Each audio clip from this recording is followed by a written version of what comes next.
যারা বেশি নামাজ পড়বে তারা বেশি জান্নাতে ঢুকবে নাকি? নামাজ পড়তে পড়তে যারা কপাল কালো করে ফেলছে এরা ঢুকবে না? যারা হজ করতে করতে বড় হাজী সাহেব হয়েছে, জিকির করতে করতে হাতে 3-4টা তাসবিহ রেখেছে, তাদের কথা বলা হয়েছে? এগুলো নিঃসন্দেহে অনেক বড় আমল, কিন্তু সবচাইতে বেশি জান্নাতে প্রবেশ করাবে যে আমল, বিষ্ণু বললেন, এক হচ্ছে আল্লাহর ভয়, আরেক হচ্ছে সর্বোত্তম আচরণ। প্রিয় ভাইরা, ইসলামের মেজাজটাকে চিনে নেন, ইসলামের এসেন্সটাকে বুঝে নেন। আমরা ভালো আচরণকে গুরুত্ব দিতে চাই না। অনেক নামাজি লোক দেখবে নামাজ পড়তে পড়তে কপালে কালো দাগ ফেলে দিছে, বাসায় বউয়ের সাথে খারাপ আচরণ করে, খিটখিটে মেজাজের, প্রতিবেশীর সাথে শুধু ঝগড়া, কলিগদের সাথে ঝগড়া, মারামারি, দুঃসম্পর্ক, এরকম আছে না? নাই বলেন, আছে না? কিন্তু নামাজি, অনেক বড় হাজি, একদিনও কোরআন তেলাওয়াত মিস হয় না, তো এত আবাদত করেও সে ইসলামের আসল এসেন্সটাকে ধরতে পারে নাই। বিষ্ণু বললেন, সবচেয়ে বেশি জান্নাতে প্রবেশ করাবে যে দুটি আমল, একটি হচ্ছে তাকওয়াল্লাহ, আল্লাহর ভয়, আরেকটি হচ্ছে উত্তম আচরণ, সর্বোত্তম আচরণ। তো আমরা যেন উত্তম আচরণের অধিকারী হই, আমার স্ত্রীর সাথে যেন ভালো আচরণ করি, প্রতিবেশীর সাথে যেন ভালো আচরণ করি, ছেলে মেয়েদের সাথে যেন আমাদের অ্যাটিটিউডটা ভালো থাকে, আচরণটা ভালো থাকে, কলিগের সাথে যেন ভালো থাকে। বিশ্বনবীর আচরণ যেমন ছিল তেমন আচরণ যেন আমরা গড়ে তুলতে পারি। আওয়াজ করে পড়ুন আমিন। সুনানে আবু দাউদের এক বর্ণনা, বিষ্ণু ইসলাম বলেন, খুব চমৎকার একটি হাদিস, মনোযোগ দিয়ে শুনুন। তিনি বলেন, আনা যাঈনুন বিবাইতিন ফি রাবাদিল জান্নাতি লিমান তারাকাল মিরাআ ওয়া ইন কানা মুহিক্কান। আমি ওই ব্যক্তিকে জান্নাতের আঙ্গিনায় একটা ঘরের গ্যারান্টি দেই যে ব্যক্তি তর্ক করার সময় নিজে হক এটা জেনেও সে তর্ক থামিয়ে দেয়। অনেক সময় হয় না, অনেকে পায়ে পাড়া দিয়ে ঝগড়া করতে আসে, এরকম আছে না? নাই? আপনি চুপচাপ দেখবেন একটা বাজে কমেন্টস করতেছে, আবার কমেন্টের নিচে কমেন্ট, আবার গালি, হ্যাঁ, আছে না এরকম? বিষ্ণু বলেন, নিজে হক এটা জানার পরেও আর যাতে তর্ক না বাড়ে, যে তর্ক থামিয়ে দেয় জান্নাতের আঙ্গিনায়, তাকে আমি একটা ঘরের গ্যারান্টি দেই। ওয়াবিবাইতিন ফি ওয়াসাতিল জান্নাতি লিমান তারাকাল কাযিবা ওয়া ইন কানা মাযিহান। আর ওই ব্যক্তিকে আমি জান্নাতের মাঝখানে একটা ঘরের গ্যারান্টি দেই যে ব্যক্তি কৌতুক করার সময়ও মিথ্যা পরিহার করে। করতেছে কৌতুক, ফান করতেছে আর কি, হি ইজ কিডিং, পান করে, কৌতুক করে, কিন্তু কৌতুকের সময় সে মিথ্যা বলে না। এই স্বভাব যাদের, তাদেরকে আমি জান্নাতের মাঝ বরাবর একটা ঘরের গ্যারান্টি দেই। এরপর বিষ্ণু কি বলে দেখেন, তিনি বলেন, ওয়াবিবাইতিন ফি আ'লাল জান্নাতি লিমান হাসানা খুলুকাহ। আর জান্নাতের একেবারে হাইস্ট পিক অফ প্যারাডাইস, জান্নাতের সর্বোচ্চ স্তরে আমি একটা ঘর বা একটা বাসভবনের গ্যারান্টি ওই ব্যক্তিকে দেই যে তার আচরণটা সুন্দর করেছে, যে সুন্দর আচরণের অধিকারী হয়েছে, তাকে জান্নাতের হাইস্ট পিকে আমি একটা বাসভবনের গ্যারান্টি দেই। তাহলে বলেন তো, আমাদের আচরণটা সুন্দর করার দরকার আছে না নাই? এটা খুব ছোটখাটো একটা আমল, তাই না? কথা বলেন, দক্ষিণ কোরিয়া প্রবাসী ভাইরা আওয়াজ করে বলেন, এটা কি ছোট আমল? দেখলে সালাম দিব, সুন্দরভাবে কথা বলবো, ভালো উইশ করব, হ্যাঁ, হিংসা জিঘাংসা অহংকার থেকে মুক্ত থাকবো, খিটখিটে মেজাজের হব না, অলওয়েজ স্মাইলিং ফেস থাকবে আমার, হৃদ্যতাপূর্ণ আচরণ। এই কাজটা কি ছোট আমল? আওয়াজ করে বলেন, এই আমলটা কি ছোট না বড়? প্রিয় ভাইরা, বিষ্ণু ইসলাম সবার সাথে এরকম মাধুর্যতাপূর্ণ আচরণ করতেন, ছোট থেকে বড়, নারী থেকে পুরুষ, বন্ধু থেকে শত্রু, সবার সাথে সুন্দর আচরণ করতেন। এবং তার এই চমৎকার আচরণে মুগ্ধ হয়ে তার অনেক শত্রু মুহূর্তে তার বন্ধুতে পরিণত হয়েছে। তাহলে আসুন আমরা দেখি আমাদের প্রিয় নবীজির আচরণ কেমন ছিল। শুরুতেই আমরা দেখি যে শিশুদের সাথে বিষ্ণু ইসলাম কেমন আচরণ করতেন, সেটা আমরা শুনব। আমরা যদি থ্রু দ্য লেন্স অফ সিরা অথবা through the lens of Sunnah lens দিয়ে, আমরা তো এক একজন এক এক লেন্স লাগাই, তো দেখবেন যে সুন্দর একটা গ্লাস পরলে যেটা যেই কালার ওইটা দেখা যায়, কিন্তু নীল গ্লাস পরলে গোটা দুনিয়াটা, লাল গ্লাস লাগালে দুনিয়াটা।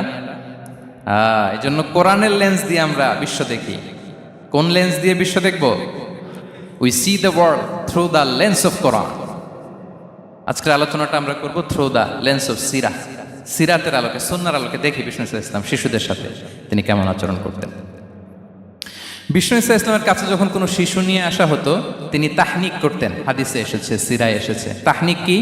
খেজুর চিবিয়ে খেজুরের মিষ্টি রস লালাসহ বাচ্চার মুখে লাগিয়ে দিতেন। আলেমদের কাছে, অনেক আলেমদের কাছে আসে আমার কাছে অনেকে এসেছে বাচ্চাদেরকে নিয়ে, তো আমরা এই সুন্নাহর উপর আমল হিসেবে খেজুর চিবিয়ে এর রসটা মুখে ঢুকিয়ে দিয়েছি। বারাকা, বিষ্ণু ইসলামের বারাকা নেওয়ার জন্য আসতো ছোট্ট বাচ্চাদেরকে নিয়ে। মদিনায় যখন সাহাবারা হিজরত করলেন মক্কা থেকে, মুসলিমদের ঘরে সন্তান সন্ততি নাই, বাচ্চা কাচ্চা হয় না। ইহুদিরা টিটকারি করে, এই তো মুসলমানদের সন্তান নাই। সর্বপ্রথম যেই সন্তান হয়েছে তিনি হচ্ছেন আয়েশা রাদিয়াল্লাহু তাআলা আনহার বড় বোন আসমা বিনতে আবু বকরের ঘর উজাড় করে এক সন্তান এসেছে, পুত্র সন্তান, নাম হচ্ছে আব্দুল্লাহ। কি নাম? আব্দুল্লাহ ইবনে জুবাইর। তো আসমা আব্দুল্লাহকে কোলে নিয়ে বিশ্বনবীর কাছে আসলেন। বিশ্বনবী খেজুর চিবিয়ে ওনার লালা মিশ্রিত রস খেজুর সহ মুখে লাগিয়ে দিলেন। তা আসমা সবসময় গর্ব করে বলতেন যে আমার সন্তানের পাকস্থলিতে সর্বপ্রথম যেটা ঢুকেছে এটা হচ্ছে বিশ্বনবীর লালা মিশ্রিত খেজুরের রস। আল্লাহু আকবার। বাচ্চারা আসলে বিষ্ণুবী তাহনিক করতেন, এবং এটা ল্যাবরেটরিক্যালি প্রুভড, সাইন্টিফিক্যালি প্রুভড যে বাচ্চার জন্মের পরে এরকম মিষ্টি দিলে, স্পেশালি ডেটস নির্যাস যদি দেয়া হয়, তাহলে এটা তার ইমিউন সিস্টেম বাড়ায়, রোগ প্রতিরোধ ক্ষমতা বাড়ায়, তার ব্লাড সার্কুলেশন বাড়ায়, রক্ত সঞ্চালন বাড়ায়। বিষ্ণুবী এটা করতেন। অনেক মায়েরা বরকতের জন্য বিষ্ণুবীর কোলে বাচ্চা দিতেন। অনেক বাচ্চা বিষ্ণুবীর কোলেই পেশাব করেছে, হাদিস সাক্ষী। ওখান থেকে মাসালা এসেছে, মেয়ে বাচ্চা পেশাব করলে কিভাবে ক্লিন হবে, ছেলে বাচ্চা পেশাব করলে কিভাবে ক্লিন হবে। বিষ্ণুবীর কোলে নিয়েছেন, পেশাব করে দিছে ভরায়। আল্লাহু আকবার। বাচ্চাদের মাথায় তিনি হাত বুলিয়ে দিতেন। যেই বাচ্চার মাথায় বিষ্ণুবী হাত বুলাতেন ওই বাচ্চার মাথায় খুব বেশি বেশি চুল গজাতো। সুবহানাল্লাহ পড়বেন না? এক ভণ্ড, সেও ছিল নবী দাবিদার, মুসাইলামাতুল কাদ্দাব। সে নবীকে কপি করত, নবী যা যা করতো তাই করত। তো সেও তার এলাকায় অনেক বাচ্চাদের মাথায় হাত বুলাই দিতে শুরু করলো, যে মোহাম্মদ বাচ্চার মাথায় হাত বুলালে বাচ্চার মাথায় চুল বড় হয়, আমিও তাই করব। সে বলতো আমিও নবী। সে বলতো নবু আনিস শুনলি ওয়ানিস শুনলাকে মোহাম্মদ, হে মোহাম্মদ, নবু তোমার অর্ধেক আমার অর্ধেক। কি মামুর বাড়ির আবদার দেখছেন? বলে আমারটা আমাকে বুঝিয়ে দাও। তো নবীকে কপি করত। বিশ্বনবী কুয়ার মধ্যে লোনা পানির কুয়ায় থুতু ফেললে মুহূর্তে লোনা পানির কুয়া মিঠা পানির কুয়ায় পরিণত হতো। তো এই বদমাসটা যখন কপি করে থুতু মারছে ওদের এলাকার কুয়ায়, ওটা ছিল মিঠা পানি, ওটা মুহূর্তের মধ্যে লোনা পানির কুয়া হয়ে গেছে। তো বিশ্বনবীকে কপি করে সে তার এলাকার নবজাতক বাচ্চাদের মাথায় যখন হাত বুলিয়ে দিতে শুরু করলো, পরবর্তীতে দেখা গেল ওই বাচ্চাগুলো আজীবন ছিল টাক মাথা। চুল বাড়বে তো দূরের কথা, এদের মাথায় চুলই ওঠে নাই। আল্লাহু আকবার, মুজিজাতুন নবী। তো বিষ্ণু মাথায় হাত বুলিয়ে দিতেন, বাচ্চাদেরকে চুমু খেতেন। আপনারা বাচ্চাদেরকে কোলে নেবেন, আদর করবেন, চুমু খাবেন, বিষ্ণুবীর সুন্নাহ এটা। বাচ্চাদের সালাম দিতেন। মাঝে মাঝে বাচ্চাদের সাথে মজা করতেন, তাদের সাথে খেলাধুলা করতেন। বাসার সময় পেলে এটা করবেন, ছেলেমেয়েদেরকে নিয়ে খেলতে নেমে যাবেন। শুধু বাচ্চাদের সাথে ফান করতেন এমন না, ভুল দেখলে শুধরে দিতেন। এক ছোট্ট বাচ্চা কোলে বসে খাবারের প্লেট থেকে এখান থেকে ধরে ওখান থেকে ধরে, তাও বাঁ হাতে। বিষ্ণু বললেন, ইয়া গোলাম সাম্মিল্লাহ, বিসমিল্লাহ বলো। কুলবি আমিনি, বাঁ হাতে নয় ডান হাতে খাও। ওয়া কুল মিম্মা ইয়ালিক, আর এদিক সেদিক থেকে নয়, তোমার সামনে যেটা আছে ওইটা খাও। সুবহানাল্লাহ। শুধরে দিতেন। সাদাকার খেজুরের স্তূপ ছিল, জাকাতের খেজুর। হাসান রাদিয়াল্লাহু তাআলা আনহু, বিষ্ণু ইসলামের দৌহিত্র, ছোট্ট মানুষ, হাঁটতে হাঁটতে যে খেজুরের স্তূপের দিকে খেজুর নিয়ে খেলতে যায়, হঠাৎ একটা খেজুর খেতে আরম্ভ করলেন। বিষ্ণু বললেন, কেখ কেখ, থামো থামো, ওয়াক থু থু। আমরা যে বাংলা ওয়াক থু বলি, এটার আরবি হচ্ছে কেখ, মানে এই নানা ভাই রাখো রাখো রাখো। আলা তাআলাম ইন্না লা নাকুলুস সাদাকা, নানা ভাই তুমি জানো না আমরা হাশিমি খানদানের, আমরা সাদাকার মাল খেতে পারি না। আঙ্গুল ঢুকিয়ে মুখ থেকে খেজুর বের করে দিলেন। সুবহানাল্লাহ। এভাবে ছোট্ট বাচ্চাদের ভুলগুলো শুধরে দিতেন, কারেকশন করতেন। সুনানে নাসাইতে এসছে, কেন রাসূলুল্লাহ সাল্লাল্লাহু আলাইহি ওয়াসাল্লাম ইয়াজুরুল আনসার, তিনি যখন আনসারীদেরকে ভিজিট করতে যেতেন, ফায়ুসাল্লিমু আলা সিবিয়ানিহি, আনসারী বাচ্চাদেরকে সালাম দিতেন। আপনারা বাচ্চাদের সালাম দেন তো নাকি? নাকি বাচ্চাদের সালামের জন্য বসে থাকেন? অনেকে মনে করে যে আমি মুরব্বী হাজী সাহেব, 80 বছর বয়স, আমি তো শুধু সালাম পাবো, আমি দিব কেন? এরকম একটা ভুল ধারণা আছে না? সালাম শুধু ছোটরা দিবে, ব্যাপারটা কি এমন না? ছোটরা বড়দের দিবে, বড়রা ছোটদের দিবে, সবাই সবাইকে দিবে, ঠিক কিনা বলেন? ইনশাআল্লাহ বলেন সবাই। ওয়ায়ামসাহু বিরুসিহিম, বাচ্চাদের মাথায় হাত বুলিয়ে দিতেন। ওয়ায়াদউ লাহুম, তাদের জন্য দোয়া করতেন। তাহলে বিশ্বনবীর বাচ্চাদের সাথে আচরণ, ডিলিংস, ইন্টারাকশন কেমন ছিল বুঝতে পেরেছেন? একবার এক নামাজে ওনার নাতিদেরকে নিয়ে হাজির হলেন, হাসান হুসাইন রাদিয়াল্লাহু আনহুমাকে নিয়ে।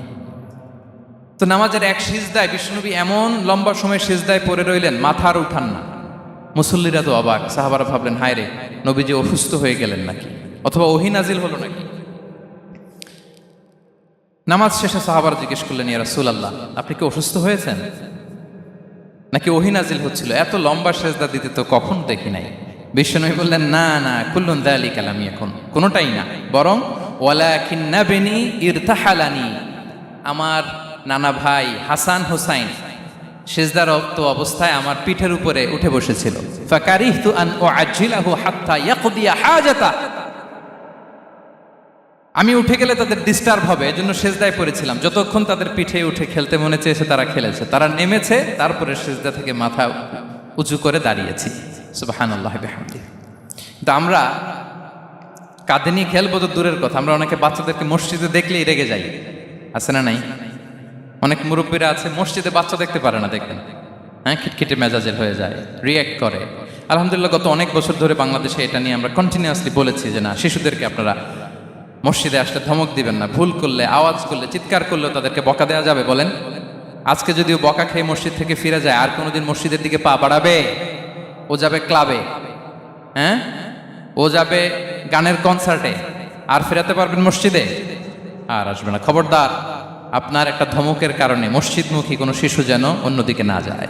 বুঝাবেন যে আব্বু, এটা আমাদের ইবাদত গাহ, পবিত্র জায়গা, এখানে দুষ্টামি করতে হয় না, আওয়াজ করতে হয় না, আল্লাহ তোমাকে অনেক গুনাহ দিবে। গুনার ভয় দেখালে কিন্তু বাচ্চারা আর দুষ্টামি করে না, দেখবেন, ঠিক কিনা বলেন? এই সেন্সটা তাদের আছে, এভাবে বুঝাবেন।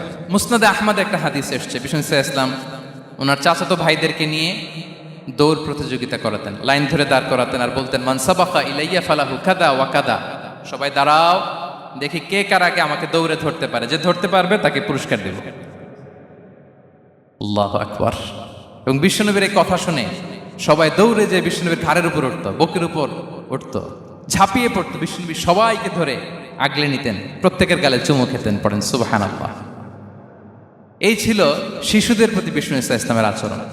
তো আমরা এরকম আচরণ করি কিনা? আমাদের আচরণটা আমাদের বাচ্চা, আমাদের আত্মীয় স্বজনের ছোট ছেলে মেয়ে, আমরা কোথাও শিশুদেরকে যদি দেখি, আমরা তাদের সাথে কিভাবে আচরণ করি, একটু মিলিয়ে নিন কার আচরণ কেমন, এরকম করেন কিনা। আমি আর জিজ্ঞেস করতে চাইলাম না, জাস্ট আস্ক ইউরসেলফ, নিজেকে জিজ্ঞেস করুন যে আমরা আমাদের বাচ্চাদের সাথে এরকম আচরণ করি কিনা। তাহলে প্রথম পয়েন্টটা ক্লিয়ার। আচ্ছা, শিশুদের পার্ট শেষ, এবার দেখি বয়স্কদের সাথে, অ্যাডাল্টদের সাথে বিষ্ণু ইসলামের আচরণ কেমন ছিল, বড়দের সাথে কেমন আচরণ করতেন আমরা। আসুন দেখি।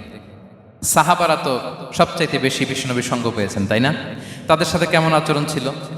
যে আয়াতটি দিয়ে আমি শুরু করেছি, আল্লাহ বলেছেন, ফাবিমা রাহমাতিম মিনাল্লাহি লিনতা লাহুম ওয়ালাউ কুনতা ফাযযান গালিযাল কলবি লানফাদ্দু মিন হাওলিক। সাহাবারা বিষ্ণুনবীর এত ভালোবাসা পেয়েছেন, এত সুন্দর আচরণ পেয়েছেন, তারা বিশ্বনবীকে সবসময় আগলে রাখতে চাইতেন, ঘিরে থাকতে চাইতেন, তার সঙ্গ ছাড়তে চাইতেন না। পড়েন সুবহানাল্লাহ। বাসায় ভাল লাগে না, বিশ্বনবীর কাছে চলে যেতেন। ওয়াইফের সাথে মনোমালিন্য, নবীর দরবারে চলে যেতেন। এমনকি কোনো সাহাবীর পেটে যদি ক্ষুধা লাগতো, ঘরে খাবার না থাকতো, তারা বিশ্বনবীর কাছে চলে যেতেন। তারা বলতেন, নবীর চেহারার দিকে তাকিয়ে থাকলেই আমাদের ক্ষুধা মিটে যেত। আগলে রাখতেন সবসময় বিষ্ণু ইসলামকে। আর সবসময় বিষ্ণু ইসলাম একটা স্মাইলিং ফেস নিয়ে তাদের সাথে কথা বলতেন, মুচকি হাসবেন। বিষ্ণু বলেন, তাবাসসুমুকা ফি ওয়াজহি আখিকা সাদাকা, you smile to your brother, it's a charity. তোমার ভাইয়ের দিকে তাকিয়ে তুমি যে মুচকি হাসো, এটা সাদাকা দেওয়ার সওয়াব কামিয়ে ফেলো তুমি। এবং সাহাবারা বলতেন, মা রাআইতু আহাদান আকসারা তাবাসসুমান মিন রাসূলিল্লাহ সাল্লাল্লাহু আলাইহি ওয়াসাল্লাম। বিষ্ণুনবীর চাইতে বেশি কাউকে আমরা কোনোদিন মুচকি হাসি দিতে দেখিনি। মুচকি হাসেন তো আপনারা? মুচকি হাসবেন, হাসলে যদি সাদাকার সওয়াব হয়, তো আমরা মুখ গোমরা করে রাখবো কেন? দেখবেন, যিনি মুচকি হাসে তাকে সবাই পছন্দ করে, আর যিনি গোমরা মুখ থাকে তার দেখতে ভালো লাগে। আমার ভালো লাগে না, আপনাদের লাগে? হাসি কিন্তু সংক্রামক, ইতিবাচকভাবে সংক্রামক। আপনি হাসলে দেখবেন হেসে হেসে কথা বলে, যার সাথে বলতেছেন তারও একটা হাসি। আপনি গোমরা মুখ থাকলে ওই ব্যক্তিও গোমরা মুখ, ঠিক কিনা বলেন? এবং মুচকি হাসলে স্বাস্থ্য ভালো থাকে, মানসিক স্বাস্থ্যের সাথে এটা সম্পর্ক আছে। দেখেন বিষ্ণু ইসলাম কেমন কনসিডারেট ছিলেন। বিশ্বনবী যদি কারোর সাথে মুসাফা করতেন, ভাই একটু হাত মিলান তো, এই যে ওই লোক হাত সরানোর আগে বিশ্বনবী হাত সরাতেন না। যখন উনি হাতটা টান দিতেন, তখন নবী হাত টান দিতেন। কারোর সাথে কথা বলার সময় এইভাবে আর চোখে তাকাতেন না, এইভাবে না, কথা বলতে হইলে ঘুরে তার দিকে হয়ে তাকে সম্মান দিয়ে রেসপেক্ট দিয়ে কথা শুরু করতেন। কেউ কোনো গুরুত্বপূর্ণ কথা কানে কানে বলতে চাইলে তিনি কথা শেষ না হওয়া পর্যন্ত মাথা সরাতেন না। সুবহানাল্লাহ, আসতে বলেন। আল্লাহু আকবার, আল্লাহু আকবার। একটু মিলিয়ে নেই, আসলে কি আমরা পারি এত চমৎকার আচরণ উপহার দিতে? কতটা কনসিডারেট ছিলেন দেখেন। এক বেদুইন, অক্ষর জ্ঞানহীন মানুষ, সভ্যতার ছোঁয়া তার মধ্যে লাগেনি। সে মসজিদে নববীতে ঢুকে একবার মসজিদে নববীর মাঝখানে পেশাব করা শুরু করলেন। কি করা শুরু করলেন? কোথায়? টয়লেটে? কোথায়? ইসলামের সবচাইতে দ্বিতীয় সবচাইতে পবিত্র জায়গা বিশ্বনবীর মসজিদের মাঝখানে। সাহাবারা তাকে মারতে উদ্ধত হলেন। বিষ্ণু বললেন, দাও, থামো থামো, এই থামো থামো। কারণ প্রস্রাব করার সময়, টয়লেট করার সময় হুট করে কাউকে ধমক দেওয়া যায় না, ডাকা যায় না, দরজায় বড় নক করা যায় না, করলে তার ক্ষতি হতে পারে, এটা করবেন না। বিষ্ণু বললেন, দাও ওয়া হারিকু আলা বাউলিহি সাজলান মিন মা, এই রাখো রাখো, বেচারাকে পেশাব করতে দাও, করতে দাও, করতে দাও, পেশাব করতে দাও। সে পেশাব শেষ করলো। বিষ্ণু বললেন, এক বালতি পানি ঢেলে দাও। এই এক বালতি পানি বালুতে মিশে জায়গাটা পরিষ্কার হয়ে যাবে।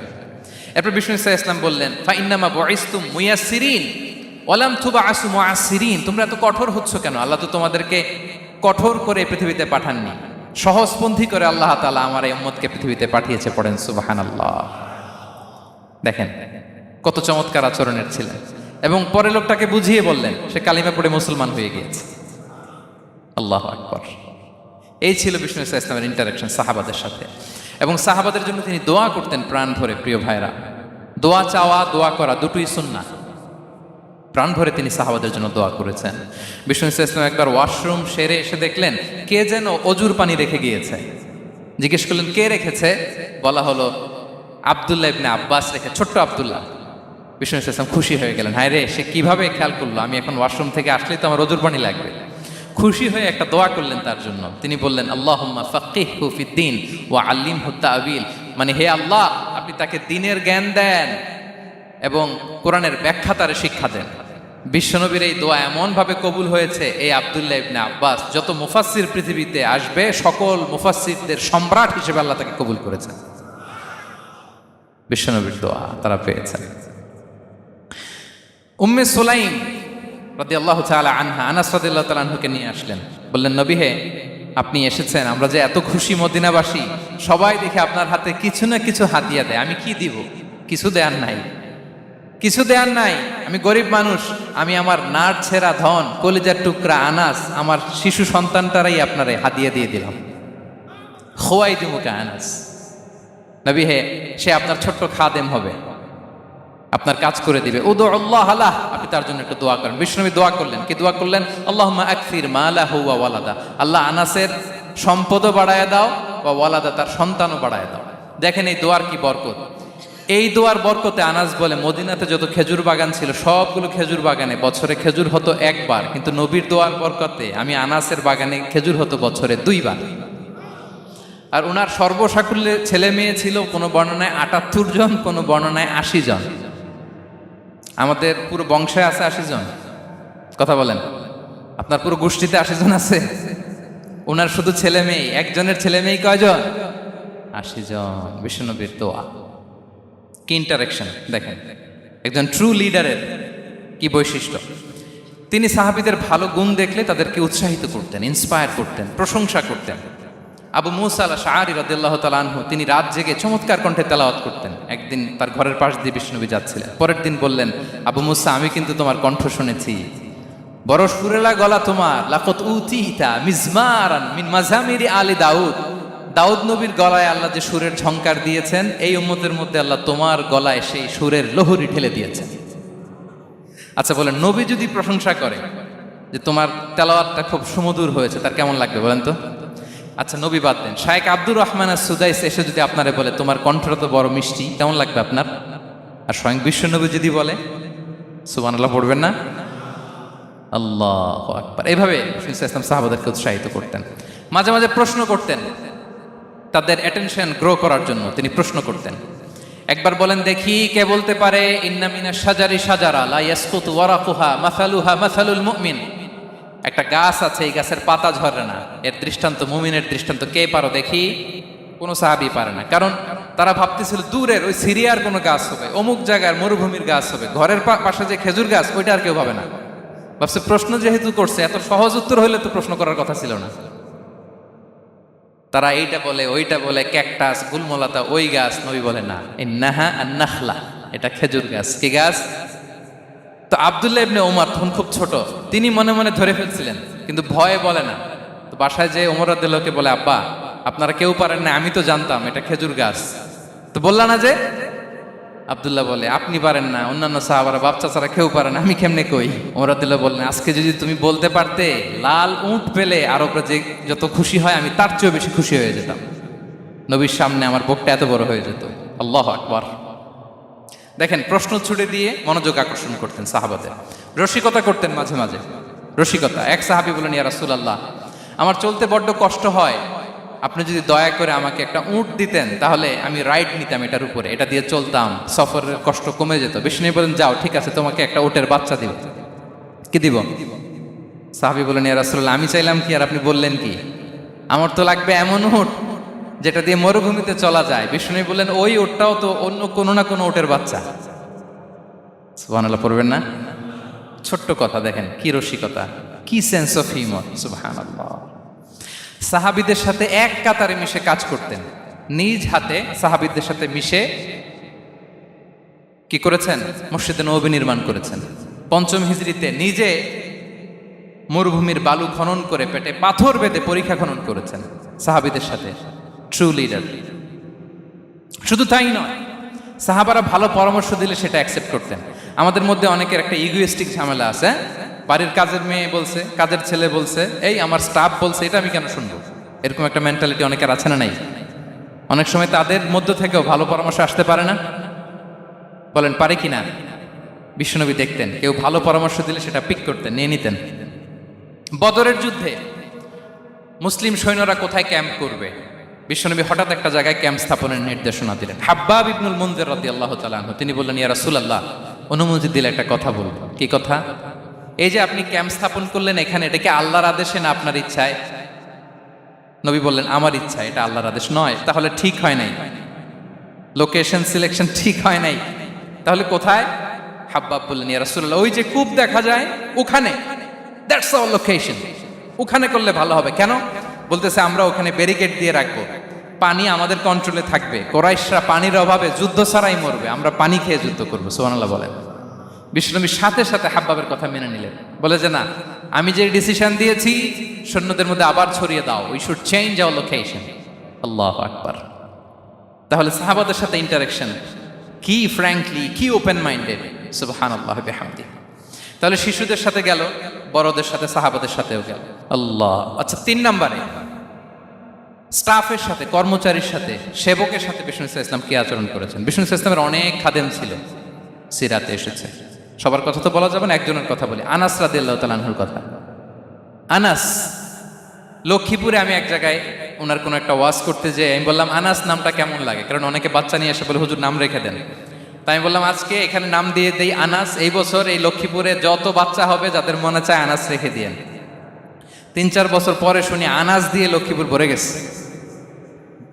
অনেকে আমাকে জানাইছে ছেলের নাম কি আনাস, তো বলে যে ওই যে হুজুর আপনি 19 সালে আমাদের লক্ষ্মীপুরে এসে বলছিলেন, ওই কথা থেকে আমরা, পেটে ছিল বাচ্চা, আমরা নিয়ত করে ফেলছি আনাস রাখবো। আনাস নামটা অনেক সুন্দর না? সাহাবাদের নামগুলো চুজ করে করে ছেলেদের নাম রাখবেন। উনি ছিলেন বিষ্ণু ইসলামের খাদেম। কোনোদিন তিনি কোনো ওনার স্টাফকে, সেবককে, খাদেমকে মারধর করেন নাই, কোনোদিন না। আমরা তো পান থেকে চুন খসলে, আল্লাহ, বাংলাদেশে ওই যে লোহার খুন্তি গরম করে কাজের মেয়ের পিঠে শেখা দেওয়া হয়, এরকম আছে না নাই? ডাকাত বলেন। মানবাধিকার কর্মী, আবার নারী আন্দোলনের বড় নেত্রী, কিন্তু ঘরের ভেতরে দেখা যায় তার আসল চরিত্র। কারো আসল চরিত্র যদি জানতে চান, কয়েকটা জায়গায় নক করলে জানা যায়। এক হচ্ছে তার বউ, তার ব্যাপারে কি বলে, তার স্ত্রী। এরপর তার ড্রাইভার কি বলে, তার ঘরের কাজের মহিলাটা কি বলে। এদের কাছে নক করলে আপনি বড় সাহেবের আসল তথ্য পেয়ে যাবেন। কথা বুঝতে পেরেছেন? আনাস রাদিয়াল্লাহু তাআলা আনহু বলেন, খাদিমতুন নাবিয়্যা 10 সিনিন ফামা ক্বালা লি উফ ফামা ক্বালা লি লিমা সানা'তা ওয়ালা লিমা লা সানা'তা। আমি 1 বছর 2 বছর নয়, 10 বছর বিশ্বনবীর খাদেম ছিলাম। আওয়াজ করে বলেন তো কয় বছর? একদিনের জন্য আমার কোনো কাজে বিরক্ত হয়, ইস, আরে বিরক্ত হয়, আমরা এগুলো বলি না? একদিনের জন্য বলে না, একদিন, একটি মুহূর্তের জন্য। এই 10 বছরে একটিবারও পেয়ারা নবীজি বলেন নাই, আনাস এটা কেন করলে? একবারের জন্য বলে নাই, আনাস এটা করলে না কেন? একবারের জন্য তিনি বলেন। আনাস রাদিয়াল্লাহু তাআলা আনহু বলেন, একদিন একটা কাজে সম্ভবত জুব্বা আনতে আমাকে বিষ্ণু পাঠিয়েছিলেন। আমি ছোট মানুষ, জুব্বা আনতে যে ভুলে আমি মদিনার বাচ্চাদের খেলা দেখতে আরম্ভ করলাম। বাচ্চারা রাস্তায় খেলাধুলা করে না? বিশ্বনবী যেটা আনতে পাঠিয়েছে ওইটা না এনে ভুলে, ছোট মানুষ তো, সেও দাঁড়িয়ে দাঁড়িয়ে মদিনার ছেলেমেয়েদের খেলা দেখতেছে। এখন সময়ের পর সময় যায়, ঘন্টার পর ঘন্টা যায়, আনাস তো আর আসে না জুব্বা নিয়ে। বিষ্ণুনবী ভাবলেন, হায় রে, আনাস মনে ভুলে গেছে, যাই নিজের কাজ নিজেই করে নিয়ে আসি। বিষ্ণুনবী বেরোলেন, বেরোই দেখে ওই তো আনাস, আমার আনাস বাচ্চাদের সাথে খেলা দেখতেছে। আমরা হইলে কি করতাম? আমরা হইলে কি? মায়ের, ওই যে ডাইরেক্ট মায়ের। আল্লাহ, আজকে তোর একদিন কি আমার একদিন না? বিষ্ণুনবী গেলেন, তিনিও বাচ্চাদের সাথে খেলা দেখতে শুরু করলেন, কিছুই বললেন না, শুধু আলতো হাতে আনাসের পিঠে হাত রাখলেন, ঘাড়ে আলতো হাতে। বিষ্ণুনবীর হাতটা রেশমের চেয়েও সফট ছিল। হাত রাখলেন, হাত রাখাতে আনাস রাদিয়াল্লাহু তাআলা আনহু ফানাযারতু ইলাই, তিনি বললেন আমি পিছনের দিকে তাকালাম, বিষ্ণুনবীর দিকে আমি তাকালাম। হঠাৎ করে দেখলাম যে বিষ্ণুনবী। তাকানোর পর পর আমি ভয় পেয়ে গেলাম, কিন্তু বিষ্ণু সাল্লাল্লাহু আলাইহি ওয়াসাল্লাম ধমকও দেয় নাই, কিরে আনাস তুই এখানে, এটাও বলে নাই। তাকালাম, ওয়া হুয়া ইয়াদহাক, তিনি একটা মুচকি হাসি দিলেন। বললেন, আনাস তোমাকে না কাজে পাঠিয়েছিলাম, এখানে কেন? আনাস বলে, ইয়া রাসূলুল্লাহ ক্ষমা করে দেন, আমি যাচ্ছি। আনাস বলে, বিশ্বনবীর সেদিনের মুচকি হাসির শাসন মরার আগের দিন পর্যন্ত আমার এই সোজা রাস্তায় রেখেছে। ভাইরা আমার, শাসন করতে জানলে পিট্টি দেয়া লাগে না, ধমক দেয়া লাগে না, মার দেয়া লাগে না। শাসন করতে জানলে একটা মুচকি হাসি দিয়ে শাসন করা যায়। এবার জানবো স্ত্রীর সাথে আচরণ।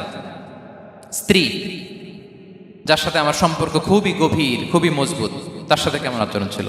সিরাতে অনেক কথা এসেছে, আমাদের সময় নেই, সংক্ষেপে বলি। স্ত্রীদের তিনি আগে সালাম দিতেন, মসজিদ থেকে ঘরে পৌঁছে দিতেন, ঘরের কাজে সহযোগিতা করতেন, ওঠে ওঠার সময় হেল্প করতেন, মাঝে মাঝে স্ত্রীদের পরামর্শও নিতেন। আপনারা এগুলো করেন তো? করেন? এই যে আওয়াজ নাই, পেছনে কিন্তু ভাবিরা বসে আছে সবাই। উল্টাপাল্টা বললে এখানে উইটনেস আছে, খবর আছে আজকে। এগুলো করেন? করেন? হ্যাঁ, করতে হবে, করতে হবে। বিষ্ণু সাল্লাল্লাহু আলাইহি ওয়াসাল্লাম নিজ হাতে ঘরে উটের দুধ দহন করতেন, রুটি সেকা দিতেন, কাপড় সেলাই করতেন, এই কাজগুলো করতেন। এবং আম্মা জান আয়েশা রাদিয়াল্লাহু তাআলা আনহাকে এত ভালোবাসতেন, তিনি বলেন,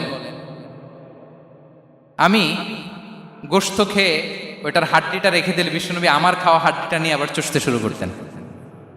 আমি গ্লাসের যেখান দিয়ে পানি খেতাম, পেয়ালার খুঁজে খুঁজে বিশ্বনবী ওই জায়গায় ঠোঁট লাগিয়ে পানি খেতেন। মাইমুনা রাদিয়াল্লাহু তাআলা আনহা বলেন যে আমি আর বিশ্বনবী এক বালতি থেকে মগ দিয়ে পানি নিয়ে দুজনে গোসল করেছি। আল্লাহু আকবার, কি চমৎকার আচরণ! এবং স্ত্রীদের নিয়ে তিনি সফর করতে বেরোতেন। একবার রাত্রিবেলা বিষ্ণু সাল্লাল্লাহু আলাইহি ওয়াসাল্লাম এবং আম্মা জান আয়েশা রাদিয়াল্লাহু তাআলা আনহা, বিষ্ণু বলেন চলো তো আমরা একটু দৌড় দেই, এক্সারসাইজ হয়ে যাবে। দুইজনে দৌড় দিলেন। তখন আম্মা জান আয়েশা রাদিয়াল্লাহু তাআলা আনহা একটু স্লিম ছিলেন, তো দৌড়ে বিশ্বনবী পিছে পড়ে গেলেন, আম্মা জান আয়েশা ফার্স্ট হয়ে গেলেন, আগে চলে গেলেন। বড্ড খুশি, উনি বিশ্বনবীকে হারিয়েছেন। আবার অনেক বছর পরে, তখন সময়ের ব্যবধানে আম্মা জান আয়েশা একটু হেলদি হয়ে গিয়েছেন, আগের মতো আর চিকন নেই। আবার বিশ্বনবী এক রাতে বললেন, আয়েশা চলো আজকেও একটু এক্সারসাইজ করি, দৌড় দেই। দুজন মিলে দৌড় দিলেন। আজকে বিশ্বনবী আর আম্মা জান আয়েশাকে চান্স দেন নাই, তিনি জোরে দৌড়ে আম্মা জান আয়েশাকে রানার আপ করে দিলেন, উনি ফার্স্ট হয়ে গেলেন। এরপর কি বললেন জানেন?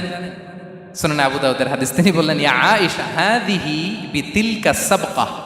দেখেন বিশ্বনবী মনে রাখছেন, নোটে রাখছেন। বিশ্বনবী বললেন, আয়েশা ওই যে এত বছর আগে কোন এক রাতে মরুভূমিতে দৌড়ে আমাকে হারাইছিলা, আজকে ওইটার বদলা নিয়ে নিলাম। তিলকা সাবকা, ওইটার বিনিময়ে এটা। ওই দিন তুমি জিতছিলা, আজকে তোমার উপর আমি জিতে গেলাম। কি হৃদ্যতা ছিল, কি সম্পর্ক ছিল স্ত্রীর সাথে। তাই বলে মনে করবেন না যে কোনো মনোমালিন্য হতো না, হতো। মানবিক যে ব্যাপারগুলো মাঝে মাঝে একটু ছোটখাটো মিষ্টি ঝগড়া, একটু মনোমালিন্য, এটাও হতো। এবং বিশ্বনবী এটাও টের পেতেন। তিনি বলতেন, আয়েশা, ইন্নী লা আ'লামু ইদা কুনতি আলাইয়া গাদবা ওয়া ইদা কুনতি আলাইয়া রাদিয়া। আয়েশা, কখন তুমি আমার উপর রেগে থাকো আর কখন খুশি থাকো সবটাই কিন্তু আমি টের পাই। মজা না, এসে অবাক হলেন, কি করে টের পান? বিষ্ণু বলেন, যখন তুমি আমার উপর খুশি থাকো তখন দোয়ার সময় বলো লা ওয়া রব্বি মুহাম্মদ, তুমি বলো হে মুহাম্মদের রব আল্লাহ, মদিনার উপর রহম করেন, আমাদেরকে ক্ষমা করেন, হে মুহাম্মদের রব আমাদের ক্ষমা করেন, এইভাবে দোয়া করো। আর যখন তুমি রেগে থাকো তখন আমার নামটা মুখ দিয়ে নিতে চাও না, তখন তুমি দোয়াতে বলো লা ওয়া রব্বি ইব্রাহিম, হে ইব্রাহিমের আল্লাহ, হে ইব্রাহিম নবীর খোদা, আমাদের মাফ করো। তখন তুমি আমার নাম নাও না, কৌশলে আমার নামটা বাদ দাও। আমাদের আয়েশা বলেন, ইয়া রাসূলুল্লাহ মা আহজুরু ইল্লা ইসমাক, নবী হে, আমি তো আপনার নামটাই শুধু মুখ থেকে বাদ দেই, আমার হৃদয় থেকে তো কখনো আপনারে বাদ দিতে পারি না। এটা ঠিক, তখন রেগে থাকি, আপনার নামটা মুখে নেই না, কিন্তু হৃদয় থেকে তো আপনাকে সরাতে পারি না। সুবহানাল্লাহ। এই ছিল বিষ্ণুবীর সাথে স্ত্রীদের সম্পর্ক। প্রিয় ভাইরা, আমরা যদি একটু দেখি প্রতিবেশীর সাথে কেমন আচরণ করতেন নেইবার। বিষ্ণু বলতেন, মান কানা ইউমিনু বিল্লাহি ওয়াল ইয়াউমিল আখিরি ফালইউকরিম দাইফা, যে আল্লাহ বিশ্বাস করে, আখিরাতে বিশ্বাস করে, সে যেন প্রতিবেশীকে সম্মান করে। এবং একবার আবু যার আল গিফারি রাদিয়াল্লাহু তাআলা আনহুকে বিষ্ণু ইসা ইসলাম বললেন, আবু যার, ইদা তাবাখতা মারাকান ফাআকসির মাআ, হে আবু যার, তুমি যদি কখনো ঝোল তরকারি রান্না করো, ঝোলের তরকারি খাইছেন? আপনাদের সাউথ কোরিয়াতে তো বিখ্যাত একটা ঝোলের তরকারি আছে, কি নাম যেন, মাছের মেয়ংথাং। আমরা একটা শব্দ শিখছিলাম, কি যেন বলে, খামসা হামনিদা। কয়েকটা শব্দ শিখাই দিছে ভাইয়েরা আমাকে। তো এই যে নামটা বললাম, ঝোলের মধ্যে ট্যাংরা মাছ, শিং মাছ ঝোল দেয়া একটা তরকারি। তো আবু যার গিফারিকে বিষ্ণু ইসলাম বলেন, ইদা তাবাখতা মারাকান ফাকসির মা, হে আবু যার, কখনো যদি ঝোলের তরকারি রান্না করো একটু বেশি করে পানি দিও, যাতে করে তোমাদের পাশাপাশি তোমার প্রতিবেশীর সাথে একটু ঝোল শেয়ার করতে পারো। প্রতিবেশীকে এত গুরুত্ব দিতেন। তিনি বলতেন, লাইসাল মুমিন আল্লাযী ইয়াশবা ওয়া জারুহু জাইউন ইলা জামবিহি, সে মুমিন নয় যে পেট পুরে খায় আর তার প্রতিবেশী না খেয়ে রাত যাপন করে, সে মুমিন নয়। দেখেন প্রতিবেশীকে কত গুরুত্ব তিনি দিয়েছেন। বিশ্বনবীর এক ইহুদি প্রতিবেশী ছিল। কোন ধর্মের? সবাই বলেননি, একসাথে আওয়াজ করে বলেন, কোন ধর্মের প্রতিবেশী? ওই ইহুদির এক ছেলে বিশ্বনবীর কিছু কাজ করে দিতেন। অনেকদিন হলো ছেলেটা আসে না, খোঁজ নিলেন, শুনলেন সে অসুস্থ। শুনলেন ইহুদি ছোট্ট ছেলেটা কি, বিশ্বনবী দেখতে গেলেন। মুসলিম শিশুকে দেখতে গেলেন নাকি? কোন ধর্মের শিশু? তার মানে আপনার প্রতিবেশী যদি হিন্দু হয়, বৌদ্ধ হয়, খ্রিস্টান হয়, দ্যাট ডাজন্ট ম্যাটার, আপনি তার বিপদে আপদে পাশে থাকবেন। এটাই ইসলামের শিক্ষা, ঠিক কিনা বলেন? এই যে আপনাদের এখানে বুদ্ধিস্ট নেইবার আছে, হিন্দু নেইবার আছে, খ্রিস্টান নেইবার আছে, তারা বিপদে পড়লে তো আপনার যাওয়ার দরকার নাই না? যাবেন, খোঁজ খবর নিবেন, ভিজিট করবেন, পাশে দাঁড়াবেন। আপনি যে তাদের খোঁজ খবর নিতেছেন, মুসলিম হয়েও আপনি এত চমৎকার আচরণের, এটা দেখেই অনেকে কালিমা পড়ে মুসলমান হয়ে যাবে। এটাই তো দ্য বিউটি অফ ইসলাম, ইসলামের সৌন্দর্য। বিশ্বনবী হিন্দু মুসলিম ইহুদি বাছান নাই, ছোট্ট ইহুদিটাকে দেখতে গেলেন। যে দেখে হায়রে কাতর হয়ে সে বিছানায় মৃত্যু শয্যায় শুয়ে আছে, বাচ্চাটার মাথায় হাত বুলিয়ে দিলেন। হাত বুলিয়ে বাচ্চাটাকে, ইহুদি বাচ্চাটাকে বললেন, আসলিম, হে শিশু, তুমি ইসলাম ধর্ম গ্রহণ করো। এখন ছোট্ট মানুষ, তার বাবা আবার পাশে দাঁড়িয়েছে, আব্বা কি বলে না বলে, সে নাযারা ইলা ওয়াজহি আবি, বাবার দিকে তাকালেন। তা বাবা বলে, আতি আবুল কাসিম, মানে বিষ্ণু ইসলামের কুনিয়াত, বড় ছিল ছিল কাসিম, তাকে বলা হতো আবুল কাসিম। ইহুদি বাবা বলল, মোহাম্মদ যা বলে তাই করো। সাথে সাথে সে পড়ল, আশহাদু আল্লাহ ইলাহা ইল্লাল্লাহ ওয়া আশহাদু আন্না মুহাম্মাদুর রাসূলুল্লাহ। বিশ্বনবী বেরোয়ার সময় বললেন, আলহামদুলিল্লাহিল্লাযী আনকাযাহু মিনান নার, প্রশংসা সে আল্লাহ যে একটু আগে জাহান্নামী হওয়ার কথা ছিল, মুহূর্তে কালেমার মধ্য দিয়ে তাকে জান্নাতি বানিয়ে দিলেন। দেখেন প্রতিবেশীর সাথে কি আচরণ। ইহুদি প্রতিবেশীর পাশে দাঁড়িয়েছেন, অসুস্থ, ভিজিট করেছেন। আমরা যেন আমাদের প্রতিবেশীর খোঁজ রাখি। অভুক্ত প্রতিবেশী রেখে আপনি পেট পুরে খেয়ে তাহাজ্জুদ পড়লে ওই তাহাজ্জুদ আল্লাহর দরবারে যাবে না। খবরদার, খবরদার। আমরা যেন প্রতিবেশীর সাথে সুসম্পর্ক রাখি। এবার যুদ্ধবন্দীদের সাথে বিষ্ণু ইসলাম কেমন আচরণ করেছেন? যুদ্ধবন্দী, POW, প্রিজনার অফ ওয়ার, যুদ্ধবন্দী পর্যন্ত যুদ্ধ হয়েছে, প্রতিপক্ষ হেরেছে, আমরা জিতেছি, তাদেরকে বন্দী হিসেবে আমরা পেয়েছি, তাদের সাথে ইসলাম কি আচরণ করতে বলে? আমরা তো অনেক যুদ্ধবন্দীদের ইতিহাস জানি পৃথিবীতে। আবু গারিব কারাগারের কথা শুনেছি আমরা ইরাকে, ঠিক কিনা? হ্যাঁ, পশ্চিমারা কি নির্যাতন করেছে। আমরা কিউবার গুয়ান্তানামো বের কথা শুনেছি, কি অমানবিক নির্যাতন তারা করেছে, কি টর্চার সেল তারা ওখানে করেছিল। সম্প্রতি আমরা আমাদের বাংলাদেশে আয়নাঘরের কথাও শুনেছি। তা আয়নাঘরে যাদেরকে টর্চার করা হয়েছে এরা যুদ্ধবন্দী? এরা তো কারাবন্দী, তাও অন্যায়ভাবে। এনফোর্স ডিসঅ্যাপিয়ারেন্স ছিল, অন্যায়ভাবে তাদেরকে গুম করা হয়েছে, অন্যায়ভাবে বছরের পর বছর যাদেরকে এভাবে কষ্ট দেয়া হয়েছে, ফ্যামিলি থেকে দূরে রাখা হয়েছে। কিয়ামতের দিন তাদেরকে আল্লাহ জালেমের কাতারে দাঁড় করাবে।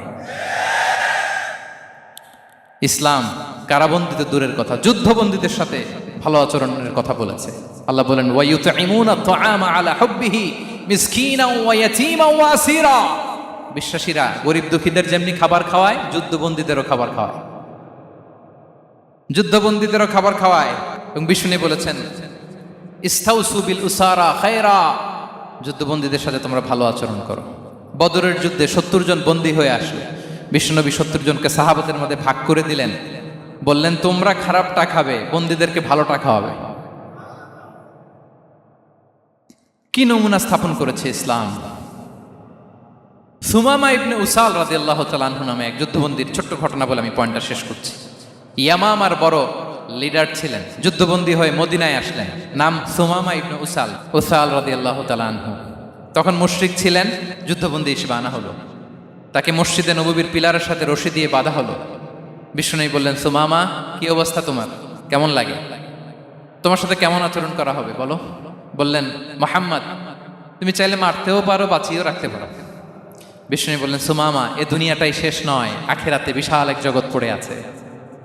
তুমি যদি শাহাদা বাক্য পড়ো আমাদের ভাই হয়ে যাবা, তোমার সেফটি সিকিউরিটির দায়িত্ব আমাদের, আমরা তোমরা সবাই মিলে এক। তারপর একে একে বিশ্বনবী তার সাথে ইসলামের সৌন্দর্যগুলো তুলে ধরলেন, সালাত কি, জাকাত কি, এগুলো বুঝালেন। বাড়িতে যেয়ে বললেন সবচেয়ে ভালো খাবার রান্না করো, একজনকে দিয়ে মসজিদে পাঠালেন। যুদ্ধবন্দীর সাথে কি আচরণ দেখছেন। এরপরের দিন বিশ্বনবী আবার তাকে ইসলামের দাওয়াত দিলেন। এরপর বাড়িতে এসে একজনকে বললেন, যাও আমার ওই উটের দুধ দহন করে তাকে 1 পেয়ালা গরম দুধ দিয়ে আস। আমরা জামাইকেও তো এরকম সমাদর করি না, কি বলেন? তৃতীয় দিন বিশ্বনবী আবার খাবার নিয়ে গেলেন, আবার ইসলামকে তুলে ধরলেন। সুমামা তো অবাক, যুদ্ধবন্দীদের সাথে মুসলমানরা এরকম আচরণ করে। 3 দিন ধরে লাগাতার যখন ইসলামকে প্রেজেন্টেশন শেষ, বিষ্ণু বললেন, যাও এবার সুমামা ইবনে উসালের রশিটা খুলে তাকে ছেড়ে দাও। সাহাবারা বললেন, বলেন কি ইয়া রাসূলুল্লাহ, ভয়ঙ্কর, বিশ্বাসঘাতকতা করবে, মেরে ফেলবে আমাদের। বিষ্ণু বললেন, না আমি যা জানি তোমরা তা জানো না, ছেড়ে দাও। সুমামাকে ছেড়ে দেয়া হলো। সুমামা বের হলেন মসজিদ থেকে, ফিরে তার ভূখণ্ড, তার এলাকা ইয়ামামাতে তিনি গেলেন না। মদিনার মসজিদে নবীর পাশে খেজুর বাগানের পাশে তিনি অজু করলেন, গোসল করলেন, অজু করলেন।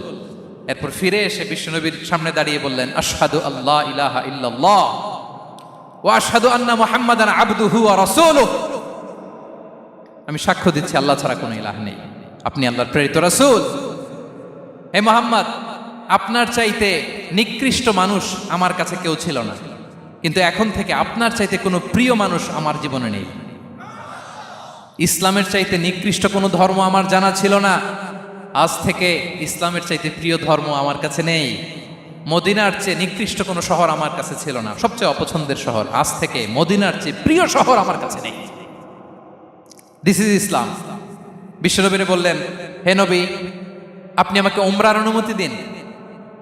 তিনি উমরা করতে গেলেন। বিষ্ণু তাকে তালবিয়া শিখিয়ে দিলেন। এই প্রথম কেউ মুসলিম, সুমামা ইবনে উসাল, উনিই প্রথম মুসলিমদের মধ্যে উমরা করেছেন তালবিয়া পড়তে পড়তে, লাব্বাইক আল্লাহুম্মা লাব্বাইক পড়তে পড়তে। উমরা করা শেষে ইয়ামামা থেকে গম আসতো মক্কায়, ওই গম পিষে রুটি বানিয়ে মক্কাবাসী খেয়ে বেঁচে থাকতো। উনি ঘোষণা দিলেন, মুহাম্মাদের অনুমতি ছাড়া ইয়ামামার একটি গমের দানা আজ থেকে মক্কায় পৌঁছবে না। সুবহানাল্লাহ পড়বেন না? এই যে আমেরিকা যে ইকোনমিক স্যাংশন দেয়, এটা শিখছে সুমামা ইবনে উসাল রাদিয়াল্লাহু তাআলা আনহুর কাছ থেকে। আল্লাহু আকবার। তিনি বললেন, একটা গমের দানা পচবে না, ওনারা আর রুটি খেতে পারে না। গমের দাম বেড়ে গেল, বিষ্ণুর কাছে চিঠি লিখে পাঠালেন, হে মোহাম্মদ, তুমি যদি উমামারে না বলো আমরা না খেয়ে মরবো। পরে বিশ্বনবীর হস্তক্ষেপের মধ্য দিয়ে আবার ইয়ামামা থেকে গম আসা শুরু হয়েছে। সুবহানাল্লাহ পড়ে। প্রিয় ভাইয়েরা, তাহলে বন্দীদের সাথে, যুদ্ধবন্দীদের সাথে বিশ্বনবীর আচরণ কেমন ছিল টের পেয়েছেন? ভিক্ষুকের সাথে কি আচরণ? বিশ্বনবী কখনো না বলতে পারতেন না। কেউ হাত পাতলে কি বলতে পারতেন না? পারতেন না। এক ভিক্ষুক এসে বলে, এই মোহাম্মদ দাও, তোমার কাছে কি আছে দাও। নবী তখন চাদর পরা ছিলেন, চাদর ধরে এমন জোরে টান দিছেন বিশ্বনবীর ঘাড়ের চামড়া এখানে ছিঁড়ে গেছে, চামড়ায় দাগ পড়ে গেছে। বিশ্বনবী তার দিকে তাকিয়ে ওই যে মুচকি হাসির ম্যাজিক, আবার মুচকি হাসি, মুচকি হাসি দিয়ে বললেন, যাও তাকে কিছু দিয়ে দাও। সুবহানাল্লাহ পড়বেন না? আচ্ছা, ভিক্ষা করতে আইসা যদি আপনার জুব্বা ধরে টান মারে, জামার কলার ধরে টান মারে, এই দে, কি করবেন বলেন? ওই যে মায়ের, মানে ডানে ভাই আর কোনো সলিউশন নাই, খালি মায়ের, আইজো মায়ের খাইলো মায়ের। দেখেন, ভিক্ষা করতে এসে জামা ধরে টান দিয়ে ঘাড়ের চামড়ায় এখানে দাগ ফেলে দিয়েছে, কিন্তু বিশ্বনবী হাসি দিয়ে সলিউশন করলেন। সুবহানাল্লাহ পড়েন। শত্রুদের সাথে তিনি কেমন আচরণ করেছেন? আল্লাহ আল্লাহ আল্লাহ আল্লাহ। তায়েফের ময়দানে রক্তাক্ত হয়েছে, রক্তাক্ত। পাহাড় রক্ষী ফেরেশতারা বলে, নবী আপনাকে রক্তাক্ত করেছে? তায়েফে কেন গেছিলেন বিশ্বনবী? জমির বায়না করতে না? তায়েফে জমি কিনতে গেছিল না? তায়েফবাসীকে জাহান্নামের আগুন থেকে বাঁচাতে রক্তাক্ত করা হয়েছে। পাহাড় রক্ষী ফেরেশতারা বললেন, নবী একটা আদেশ দেন, দুই দিক থেকে চাপা মেরে পুরো তায়েফবাসীকে মাটির সাথে মিশিয়ে ফেলবে, মাটির সাথে মিশে যাবে। বিশ্বনবী বললেন, না না, তারা হয়তো ঈমান আনে নাই, তাদের ভবিষ্যৎ প্রজন্মের কেউ না কেউ লা ইলাহা পড়বে, কেউ না কেউ লা ইলাহা জপবে। তাই হয়েছে। তাইফে যদি যান, আল্লাহু আকবার, মসজিদ আর মসজিদ, শান্তি আর শান্তি। আল্লাহু আকবার। উহুদের ময়দানে দাঁত শহীদ হয়েছে, রক্তাক্ত হয়েছে, হেলমেট ভেঙে কপালে পাথর ঢুকেছে। ফেরেশতারা বললেন, আদেশ দেন উহুদ পাহাড় তাদের ঘাড়ের উপরে বসিয়ে। বিষ্ণু বললেন, না।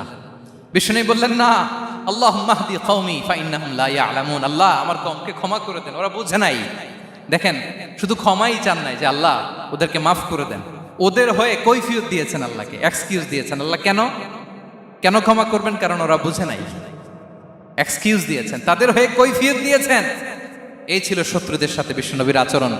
যুদ্ধের ময়দানে ঘোষণা দিতেন, খবরদার, ওদের নারীদের গায়ে হাত দিবে না, শিশুদের গায়ে হাত দিবে না, গবাদি পশু মারবে না, কোনো পাদ্রীর গায়ে হাত দিবে না। গোটা বিশ্বের কেউ, কোন যুদ্ধের সেনাপতি যুদ্ধের ময়দানে এমন মানবতা দেখাতে পারে না। চিল্লায় বলেন ঠিক কিনা? অষ্টম হিজরিতে মক্কা বিজয়ের দিন থারথার করে কাঁপছিল কুরাইশরা যে আজকে তো আমাদেরকে ক্যাপিটাল পানিশমেন্ট দিবে, ডেথ পেনাল্টি দিবে। বিশ্বনবী বললেন, না, লা তাসরিবা আলাইকুমুল ইয়াউম ইযহাবু ফাআনতুমুত তালাকা। 4-5 জনকে তিনি শাস্তি দিয়েছেন, গণহারে শত শত হাজার হাজার পরিবারকে তিনি ক্ষমা করে দিয়েছেন। বললেন, তোমরা আমার ভাই, ভাই ভাইয়ের সাথে যেরকম আচরণ করবে, ইউসুফ তার ভাইদের সাথে যা করেছে আমি তাই করবো, আমি ক্ষমা করে দিলাম। আল্লাহু আকবার। এ ছিল শত্রুদের সাথে আচরণ। শেষ কথা বলি, শেষ কথা হচ্ছে প্রাণীর সাথে বিশ্বনবীর কেমন আচরণ ছিল। প্রাণীর সাথে একবার এক আনসারের খেজুর বাগানে ঢুকলেন, ঢুকে দেখেন একটা উট কাঁদে। কি কাঁদে? কানে কানে এসে বিশ্বনবীকে কি যেন বলে যায়। বিশ্বনবী রেগে বললেন, এই উটের মালিককে? এক আনসারি সাহাবী বললেন, ইয়া রাসূলুল্লাহ আমি। বিশ্বনবী বললেন, তোমার কি ভয় হয় না আল্লাহর? কলিজার মধ্যে আল্লাহর ভয় নাই?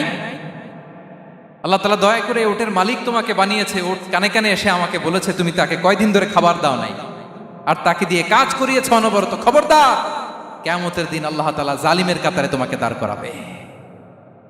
প্রাণীর জন্য বিষ্ণু সাল্লাল্লাহু আলাইহি ওয়াসাল্লাম কত দয়াদ্র ছিলেন।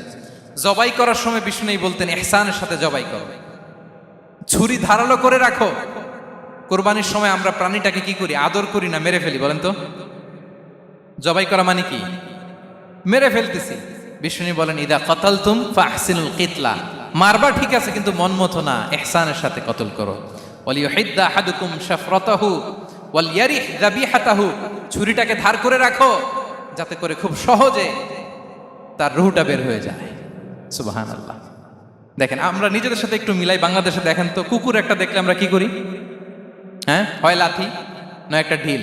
বিড়াল দেখলে কি করি? হয় দাবরানি দেই নয় দৌড়ানি দেই। এরকম আছে না নাই?